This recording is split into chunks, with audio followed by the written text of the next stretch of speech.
শুরুতেই বলে রাখা ভালো, আন্তর্জাতিকভাবে শিক্ষিত ফিজিক্যাল থেরাপিস্টের জন্য যুক্তরাষ্ট্রের লাইসেন্সিং প্রক্রিয়াটা প্রথম দেখায় বেশ ভীতিজনক আর জটিল মনে হতে পারে যেন এক বিশাল গোলকধাঁধা। পদে পদে বিভ্রান্ত হওয়ার সুযোগ আছে, কিন্তু ভয়ের কোনো কারণ নেই। এই এক্সপ্লেনারে আজ আমরা এমন একটা স্ট্র্যাটেজিক ইনসাইডার রোডম্যাপ নিয়ে আলোচনা করব, যা অনুসরণ করলে হাজার হাজার ডলার আর মাসের পর মাস অপেক্ষার সময় বাঁচানো একেবারেই সম্ভব। চলুন বিদেশি ডিগ্রিধারী থেরাপিস্টদের অভিজ্ঞতার আলোকে তৈরি এই রোডম্যাপটি ধাপে ধাপে দেখে নেওয়া যাক। তো এই বিশাল আর জটিল বিউরোক্রেসি বা আমলাতান্ত্রিক প্রক্রিয়াটাকে মূলত ৬টি লজিক্যাল ধাপে ভাগ করা যায়। প্রথমটি হল সঠিক স্টেট বা অঙ্গরাজ্য নির্বাচন। এরপর ক্রেডেনশিয়ালিং এজেন্সি বেছে নেয়া, নথিপত্র আর ফর্ম জমা দেওয়া, কোর্স ঘাটতি বা ডেফিসিট কৌশলগতভাবে পরিচালনা করা, স্টেট নির্দিষ্ট প্রয়োজনীয়তা পূরণ করা এবং সবশেষে এনপিটিই এর জন্য রেজিস্ট্রেশন। চলুন শুরু করা যাক ধাপ ১ দিয়ে, সঠিক স্টেট বা অঙ্গরাজ্য নির্বাচন। এই প্রথম ধাপটা কিন্তু শুধু ঢিল ছোড়ার মতো অনুমান করে নিলে চলবে না। এটা একটা স্ট্র্যাটেজিক বা কৌশলগত সিদ্ধান্ত। অনেকেই হয়তো শুরুতেই কলোরাডো বা মেরিল্যান্ডের মতো সহজ টার্গেট স্টেটের দিকে ঝুঁকে পারেন, কিন্তু এর আগে কিছু আপসীন বা নন নেগোশিয়েবল বিষয় নিয়ে ভাবতে হবে, যেমন ধরুন পারিবারিক সম্পর্ক, স্বপ্নের কোনো শহর, অথবা স্টুডেন্ট ভিসা ও সিপিটি ক্যাম্পাসের বাধ্যবাধকতার মতো বিষয়গুলো।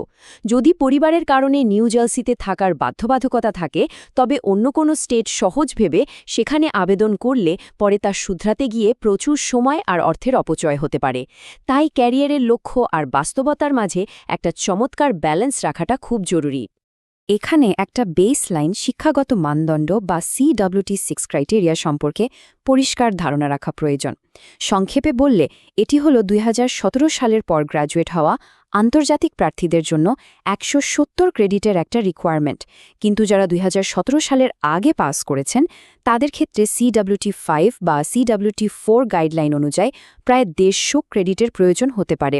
মজার ব্যাপার হল, প্রথমবারের মতো আবেদন করা আর অন্য কোনো স্টেট থেকে লাইসেন্স এন্ডোর্স করার ক্ষেত্রেও এই নিয়মগুলো বদলে যেতে পারে। তাই স্টেট নির্বাচনের সময় এই বিষয়গুলো মাথায় রাখা একেবারেই মাস্ট। এবার আসা যাক ধাপ 2-এ, ক্রেডেনশিয়ালিং এজেন্সি বেছে নেওয়া। মূল্যায়নের জগতে মূলত দুটি বড় নাম সবচেয়ে বেশি শোনা যায়, FCCPT এবং IEF। তো প্রশ্ন হল, এতগুলো বিকল্পের মধ্যে ঠিক কোন ক্রেডেনশিয়ালিং এজেন্সিটি সঠিক হবে? এই অত্যন্ত গুরুত্বপূর্ণ সিদ্ধান্তটি নেওয়ার আগে প্রার্থীদের উচিত নিজেদের নাগরিকত্ব এবং ঠিক কত দ্রুত পুরো প্রক্রিয়াটি শেষ করতে চাওয়া হচ্ছে সেই টাইমলাইনের গোলগুলো গভীরভাবে বিবেচনা করে দেখা। এই তুলনাটা দেখলেই ব্যাপারটা একদম পরিষ্কার হয়ে যাবে। ধরুন, প্রার্থী যদি US সিটিজেন বা গ্রিন কার্ড হোল্ডার হন, তবে IEFT বেছে নেওয়াটাই সবচেয়ে বুদ্ধিমানের কাজ, কারণ এটি 25 থেকে 30টি স্টেটে গ্রহণযোগ্য, সময় লাগে মাত্র 12 থেকে 13 সপ্তাহ, আর সবচেয়ে বড় কথা, এর খরচ FCCPT মাত্র 1/3। অনেক সময় আর টাকা বাঁচানো সম্ভব। অন্যদিকে যাদের H1B বা TN এর মতো ওয়ার্ক ভিসার প্রয়োজন, তাদের জন্য একটু ব্যয়বহুল আর 16 থেকে 18 সপ্তাহ সময় সাপেক্ষ হলেও FCCPT হল একমাত্র ভরসা, কারণ এটি ভিসার জন্য প্রয়োজনীয় হেলথকেয়ার ওয়ার্কার সার্টিফিকেট প্রদান করে। এরপর ধাপ 3, নথিপত্র এবং ফর্ম জমা দেওয়া। এই পর্যায়টা বেশ খুঁটিনাটি বিষয় দিয়ে ভরা, যাকে অনেকটা কঠোর অডিটের সঙ্গে তুলনা করা যেতে পারে। এখানে কিন্তু ফর্ম কে জমা দিচ্ছে তার উপর একটা কড়া বিভাজন রয়েছে। প্রার্থীরা শুধু নিজেদের ছবিসহ নোটারাইজড অ্যাটেস্টেশন ফর্মটি সরাসরি পাঠাবেন, আর বাকি সব গুরুত্বপূর্ণ ফর্ম, যেমন academic verification, clinical internship, licence verification, official transcript বা মার্কশিট এবং ক্লিনিক্যাল বিবরণ ও সিলেবাস, এসব কিছু সরাসরি শিক্ষা প্রতিষ্ঠান থেকে সিলগালা করা খামে কাগজের কপিতে পাঠাতে হবে। তবে স্বস্তির বিষয় হল, যুক্তরাষ্ট্র থেকে নেওয়া কোর্স, টোফেল বা NPTর স্কোরগুলো ইলেকট্রনিকভাবে পাঠানো যায়। এখানে একটা বিষয় খুব জোর দিয়ে বলতে চাই, সিলেবাস হতে হবে অত্যন্ত ডিটেইলড বা বিস্তারিত। কেন? কারণ এটি নির্ধারণ করবে যে কোনো কোর্স ঘাটতি বা ডেফিসিট আছে কিনা।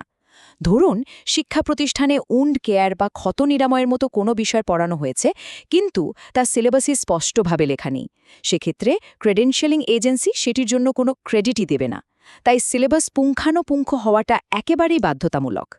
এবার চলুন দেখে নিই ধাপ 4, কোর্স ঘাটতি বা ডেফিসিট কৌশলগতভাবে পরিচালনা করা। এই ধাপটি নিয়ে একটু বেশি সতর্ক থাকতে হবে, কারণ কৌশল না জানলে এখানে সবচেয়ে বেশি অর্থ আর সময় নষ্ট হয়। আর্থিক ঝুঁকিটা একবার ভাবুন, এজেন্সিগুলোর প্রাথমিক মূল্যায়নের জন্য $1,300 আর পুনর্মূল্যায়নের জন্য $800 তো আছেই। এর উপর প্রতিটি ঘাটতি বা ডেফিসিট কোর্স পূরণের জন্য $400 থেকে $1,000 পর্যন্ত বিশাল অঙ্কের খরচ গুনতে হতে পারে। বুঝতেই পারছেন এটা কতটা ব্যয়বহুল হতে পারে। তাহলে মূল সিক্রেট বা আসল কৌশলটা কি? কৌশলটি হল বিভিন্ন শিক্ষা প্রতিষ্ঠানের মধ্যে তুলনা করা। ধরুন একটা ব্যয়বহুল কোর্স করতে $1,000 লাগছে, কিন্তু সেটা একসাথে 5টি ডেফিসিট পূরণ করে দিচ্ছে এবং শেষ হচ্ছে মাত্র 3 মাসে। অন্যদিকে আপাতদৃষ্টিতে সস্তা মনে হওয়া $400 কোর্স বেছে নিলে 5টি কোর্সের জন্য মোট খরচ গিয়ে দাঁড়াবে $2,000। আর ক্রেডিট লিমিটের কারণে এই সস্তা কোর্সগুলো শেষ করতে সময় লেগে যাবে প্রায় 6 মাস।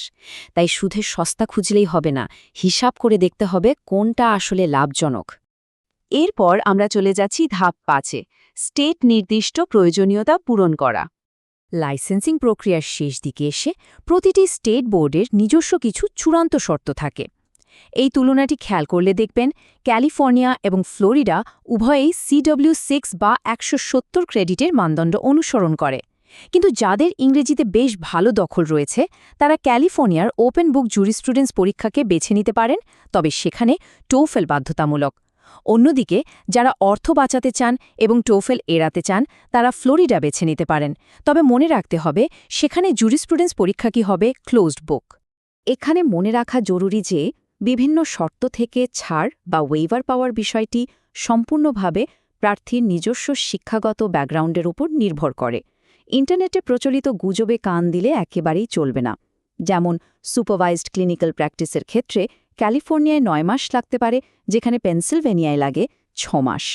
এছাড়াও ফিঙ্গারপ্রিন্টিং, ব্যাকগ্রাউন্ড চেক বা চাইল্ড অ্যাবিউজ কোর্সের মতো বিষয়গুলো স্টেট অনুযায়ী ভিন্ন হয়। তাই অন্যের ক্ষেত্রে ছাড় মিলেছে মানেই সবার জন্য নিয়ম এক, এমনটা ভাবলে খামোখা বিলম্বই ডেকে আনবে। একদম শেষ পর্যায়ে ধাপ 6, এনপিটির জন্য রেজিস্ট্রেশন।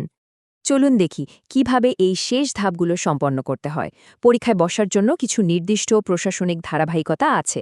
প্রথমেই নির্দিষ্ট স্টেট বোর্ডের পোর্টালে একটি অ্যাকাউন্ট তৈরি করতে হবে। এরপর ফিঙ্গারপ্রিন্টিং বা অন্যান্য বকেয়া কাজগুলো সম্পন্ন করে ক্লিয়ারেন্স নিতে হবে।